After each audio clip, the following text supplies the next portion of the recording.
I'm an architect who specializes in retail design, which means I'm the guy who designs the store, the place where all of the neuromarketing, all of the merchandising, all the branding, all the strategy goes in. My job is to take those very esoteric things and make them into real things. Floors, ceilings, lights, merchandise presentations, tables, all of those things. The neuroscience piece is a curiosity, and let me just start with trying to do this. I said to someone yesterday, I'm going to cover 500 million years of human development, 5,000 years of retailing, and about 5 years of technology innovation that's going to change everything. All right, so we're going to go through this very quickly, and I can guarantee you that we're likely not to have very much time for questions, if not, probably zero, but that'll be okay. I'm here all day long, and we can talk further in the back room during coffee break. So I want to play this video first. It's a 4-minute video, which is very long for someone who's only got about 45 minutes to cover all that content, but I do it anyway because I think it sets up the presentation. So we can play the video.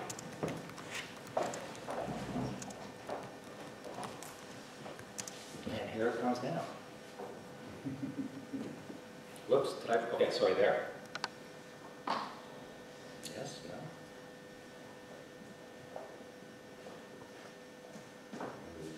Does it work? Oh, there it is. 'Twas a night before Christmas, and all across the land, the good folks of WestJet had a miracle planned. On the eve before flying, the guests were in their beds. Visions of traveling danced in their heads. While out on the runway, something secret had arrived. It was left in the lounge. 'Twas a Christmas surprise.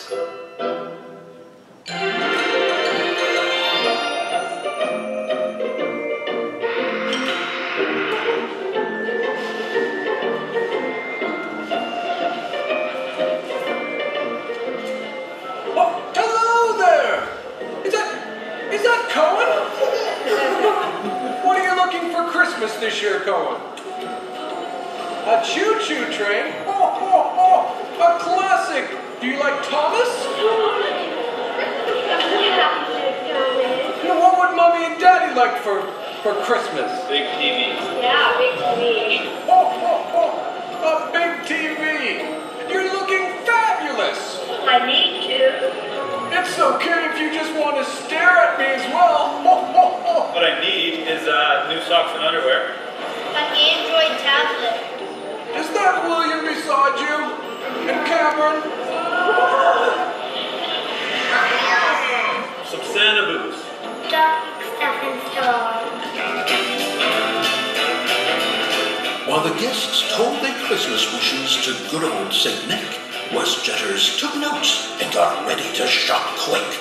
It was a great rush with the 2 flights in the air to get all those presents, not a moment to spare. Same old rain, there's children singing tonight. Let's upright window, it's a beautiful sight. Snowflakes on the wall, snowy and white. Santa's coming to town, it's hard to deny. Hey, Thomas, come get it. Christmas cheer and celebrations all across the line. A sound of year expectations waiting for the night. Thanks for flying with us at WestJet. Sit back, relax, and enjoy the rest of your flight. Happy faces were all so merry and bright. Santa's coming to town tonight.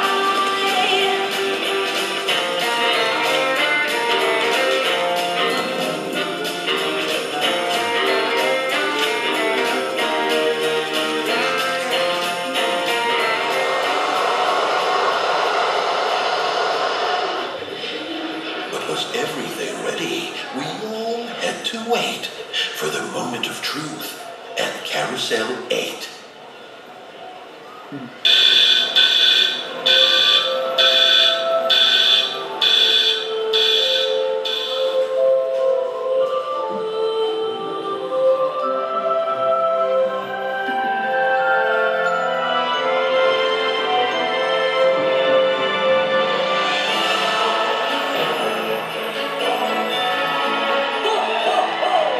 Merry Christmas!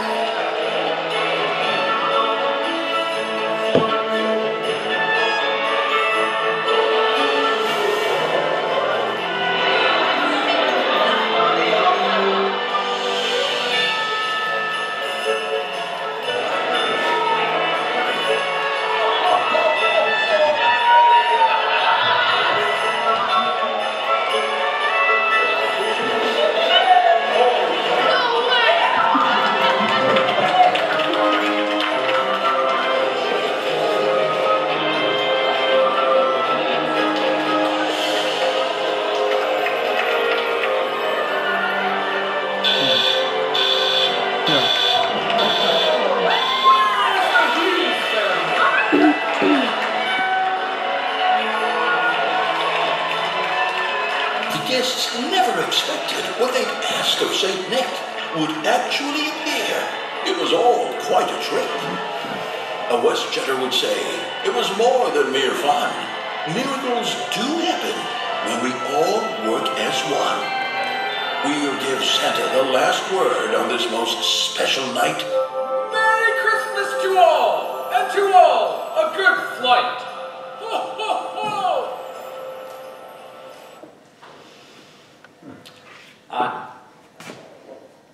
There it is. There it is. I showed this video 50 times this year. Every time I watch it, I have the same feeling. This is why we're in the world of retail, because we can make magic. Shopping is a magical social paradigm that we have lived with for 5,000 years or more. That is the result we want to get. And unfortunately, most of our shopping experiences don't even get close to that. But we can. And so I want to try to show you three big things. That we're going to talk about experience, we're going to talk about the brain, we're going to talk about technology, because that's technology, but it's technology used in one of the most creative ways I've ever seen. Would those people ever go on Air Canada, Lufthansa, US Airways again? Probably not. That was magic, and it was simple, and that's what we have to keep in mind. This is a simple game we're playing. And so here's the deal. We're wired for connection, and we're wired for empathic relationship, but most of the time we see this. We all know this. We see it at the bus stop, we see it on us, watching people on their bicycles in Amsterdam. You know, texting while they're riding. It's insane, right? But this is not so surprising. We can imagine a Kalahari bushman using a phone, but this is really where the challenge is. And everyone thinks, isn't that so cute? But in fact, it's very dangerous. Very, very dangerous, because this is the beginning of a new customer who will know a different type of retail than you and I have ever experienced in our life, and who will demand different things, and who will expect experience to be completely different. And let's talk about that. Shopping is also about play, let's not forget. And I'm going to do this quickly, but there are basic tenets of play that are perfectly synchronous with shopping, okay? Synonymous, rather. Perfectly synonymous, like, for example, it's participatory in nature. Okay? It's an embodied experience. You go shopping, you do something with your body. Even if you're doing this on your phone, you're doing something. It's in openness and acceptance are inherent parts of play. Okay? Shopping, inherently.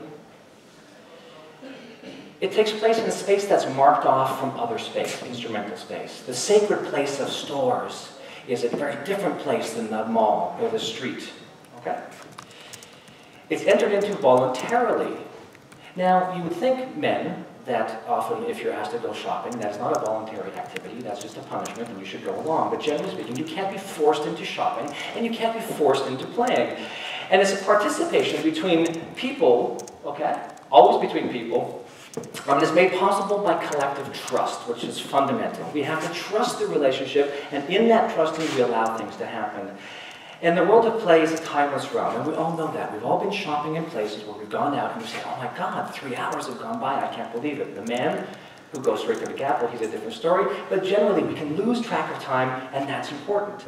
So I have orange and blue, that's why I wore the orange trim, but it's actually funny. So what we know about brains is this, right? 20% of a mouse's brain is the newest part of the brain to develop, right? The neocortex, cerebral cortex. These are all synonyms. In the higher primates, it's about 65% of their brain mass. Volume is the neocortex. In us humans, it's about 80%. I usually leave this blank and say how much in the humans, and I've heard people say, you mean like in your brain or like normal human brain? You know? And I say, no, in all of our brains. And so it's about 80%. And we know that to be true, right? A lot of research says that. So there's this understanding of saying, well, what sits us on top of the evolutionary chain is that our brains are bigger. They're bigger than gorillas, they're bigger than other people, and they're just bigger and therefore better. And more neurons, of course, mean more ability to do, the things that we do. But if you look at whales and if you look at elephants, well, their brains are certainly bigger than ours. And so if you look for correlates between brain size and intelligence, there aren't any. But what we do know is this. 82% of that total brain of ours is 19% of the brain's neurons. Okay? Most of our brains, the biggest piece to develop, the most recent piece to develop, is only 19% thereabout of the neural density. The cerebellum, old reptilian brain, responsible for things like balance and a few other things that are crucial to us, is about 82% of the neural density in our brain. The oldest part of our brain has the greatest density of neurons. The newest part of our brain has the least amount of neurons in their entire sort of neural network. So what is it that's so important about that? What's important is that humans are uniquely different because they are not bigger in their brain size, but arborization of neurons. The arborization is the key driver to what we can do differently than any other creature in the world can, which means on a neural level, our brain is wired way better and way faster. It allows processing across multiple functional areas way quicker than anyone else on the planet, anything else. On a neural level, we're about a relationship. And those relationships between neurons are what's driving most of what we do, feel, behave, the things that we say, the things that we hear, how we react to environments. We have to understand that it's these patterns of neural wiring that's important, that make us able to do this, or to say that we are wired for social engagement. Forget about what the 6 o'clock news tells you. We cry at the WestJet commercial because truly in us is the belief and understanding that millions of years of collective, cooperative sociology or sociological structures have made us who we are. Not that we spend most of our time trying to kill each other, that the Arabs can't get over the Jews, and that in North Africa it's different. These things are consequences of other political, socioeconomic issues. We are there. We are social organisms and wired to do that. So we talk about who's minding the store. Who's minding the store? And the best description I've been able to find for a concept of mind, which we all know, we haven't really been able to figure out. We have the brain and the mind, and the two are not the same, but they are related, and one brings into existence the other. Christoph Kotschuh, who I love, he says, no brain, never mind. All right? But this, Dan Siegel, is the best description I have been able to find that helps me understand what goes on an interpersonal level, on an emotional, an empathic extension level, about how the mind works. It's an embodied and relational process that regulates the flow of information and energy and information.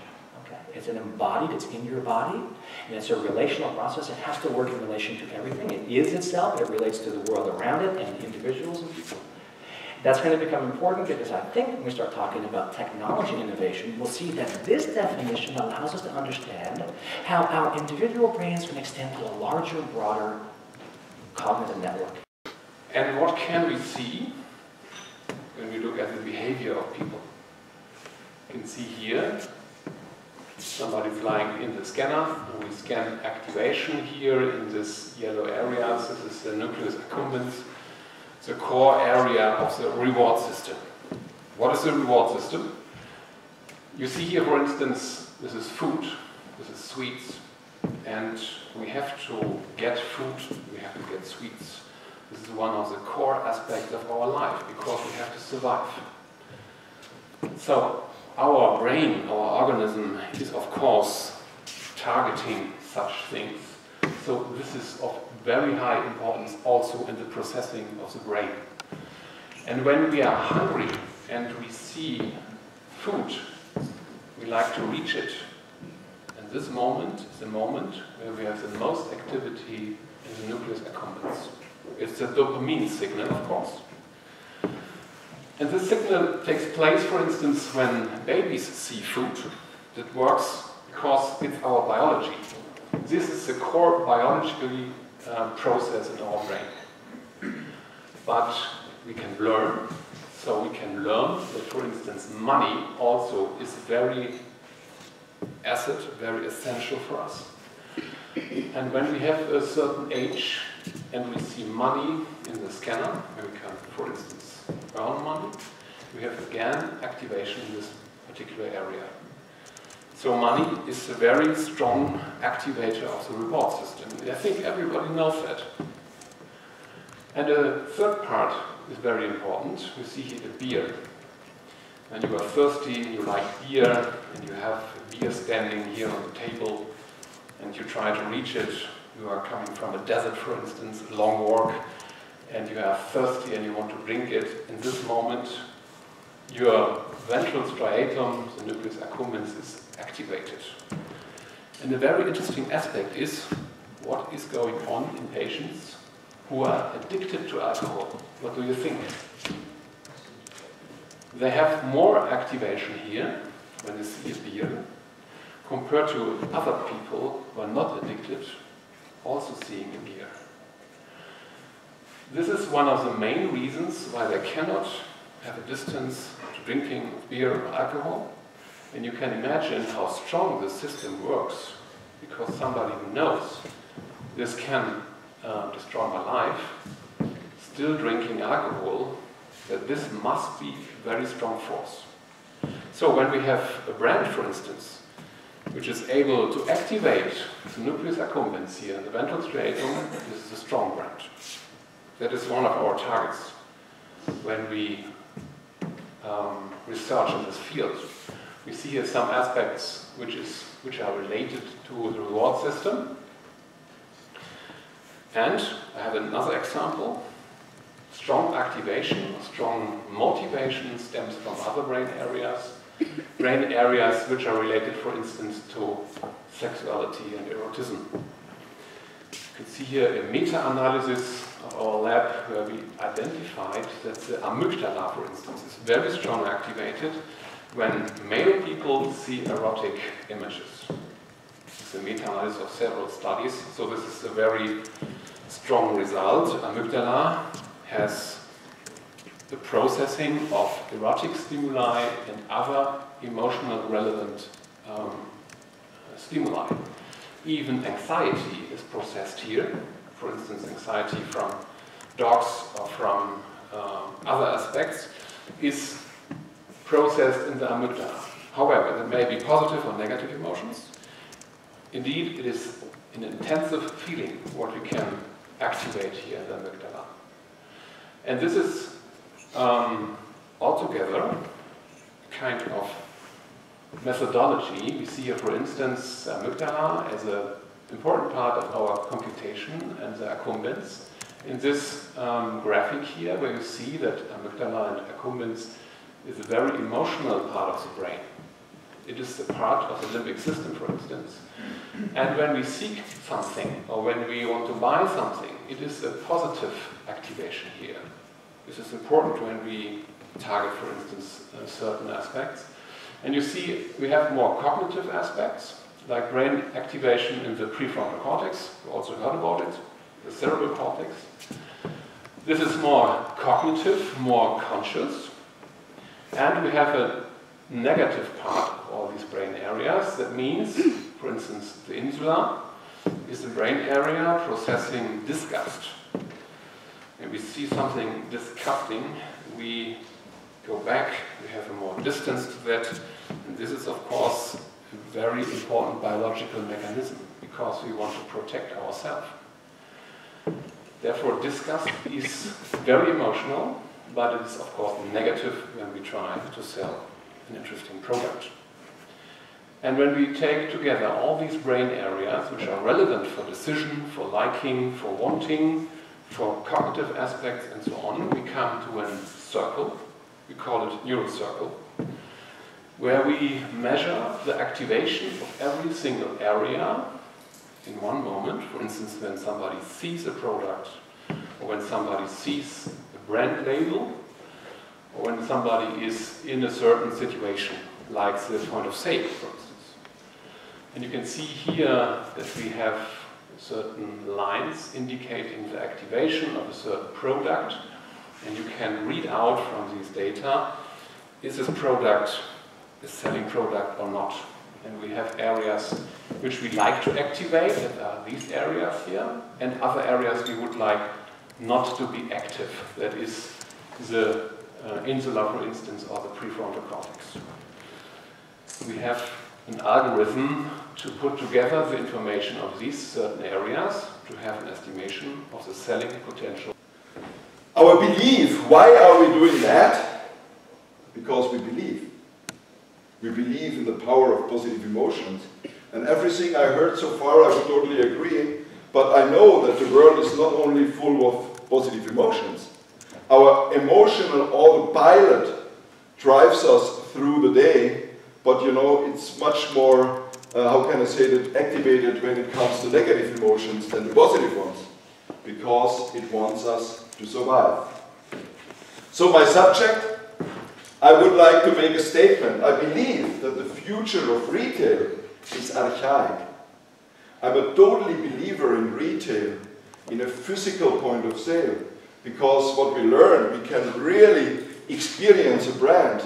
And I'm not a denier of the internet or the digital side. I think it's a part of the things we do.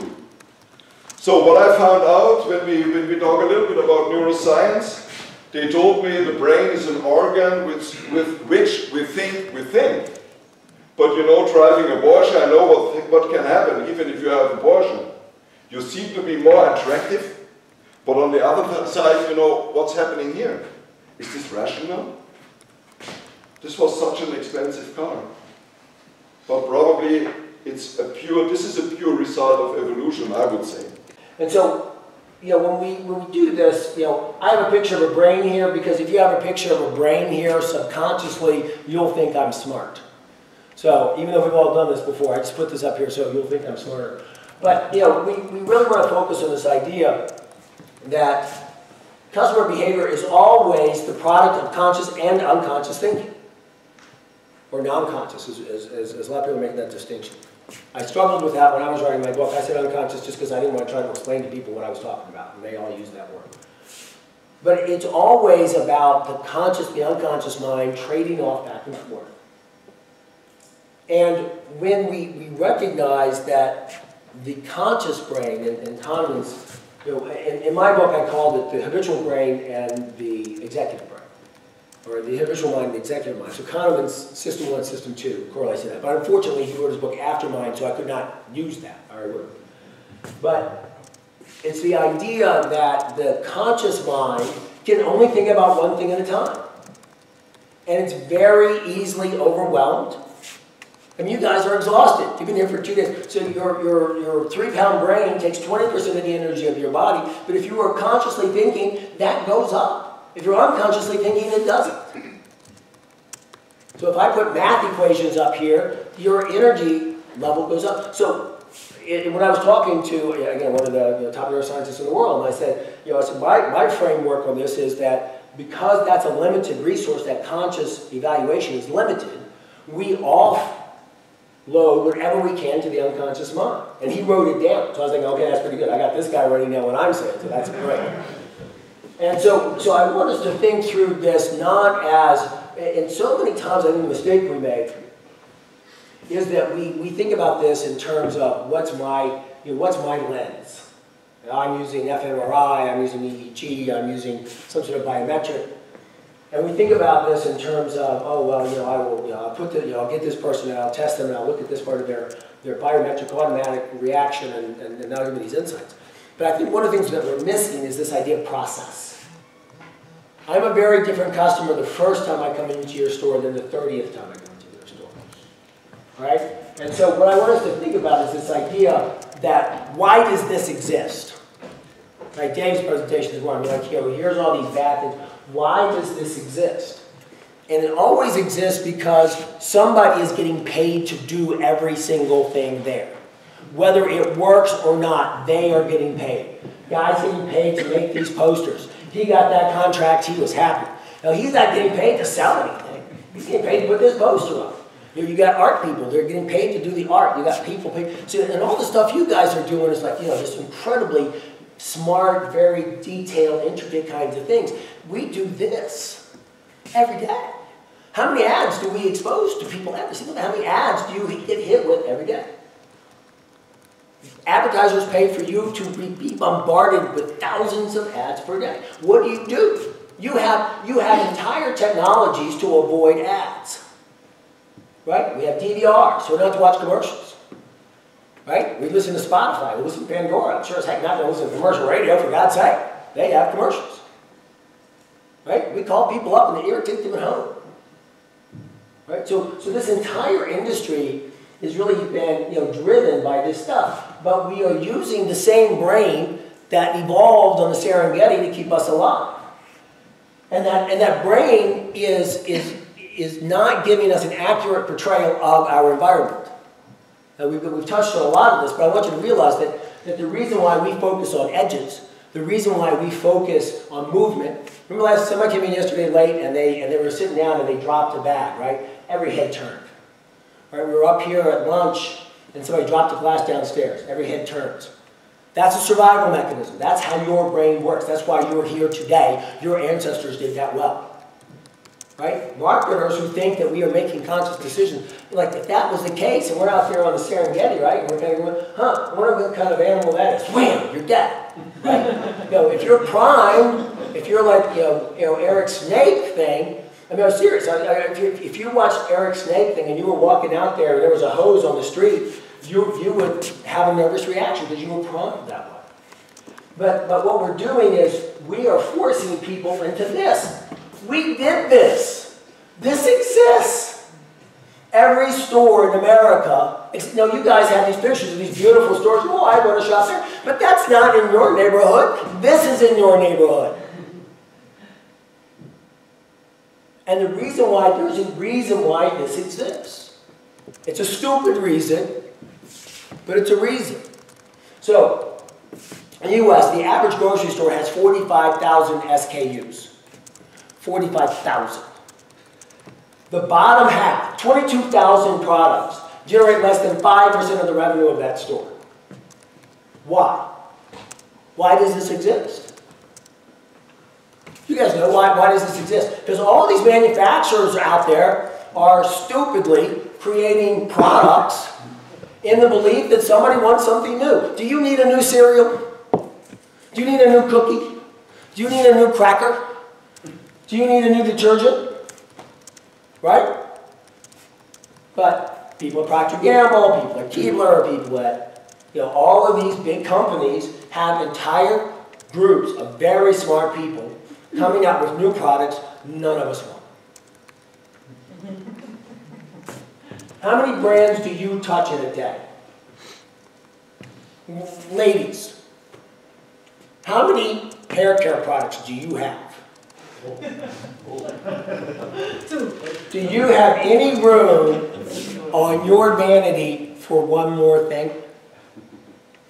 There's no more Procter & Gamble. They had this brilliant new hair thing they were bringing out with, and they had this great, neat form for it. It was shaped like a pyramid. And so I make everybody just go, no, you have to go to people's houses, you have to do this. And they did this, and they were like, well, there's no room for this. They had to redesign the entire thing because they had this big footprint, and people didn't have space. Right? So the reason why this exists is because the manufacturers pay the grocery store slotting fees. They pay, and then you pay to get, and this is funny because I've created this nightmare, and then I have to pay more to get onto the end cap. I have to pay more to be at eye level, because if I'm not at eye level, I don't get sold. Well, cereal, I can sell cereal to the kids, and when the kids are there, I'll put those up, and that's fine. I'll let sugar in there, and they'll buy that, and I put a bunny on it, and I say, it's got vitamin C, it's got vitamin D, and then, so it's healthy, it's good for you. And so we're doing this all the time. So when I started doing this, I started realizing that doing the research in the neuroscience and cognitive psychology and behavioral economics and all these different fields basically was challenging the fundamentals of these models that these marketers were using. So I got yelled at by my clients, and they said, you broke the old models, you have to create a new one. So this is, well, anyway, I skipped ahead a little bit. So what we're trying to get at here is that as you go through the store, your experience with the store changes. You have neurons in your brain that map your physical environment.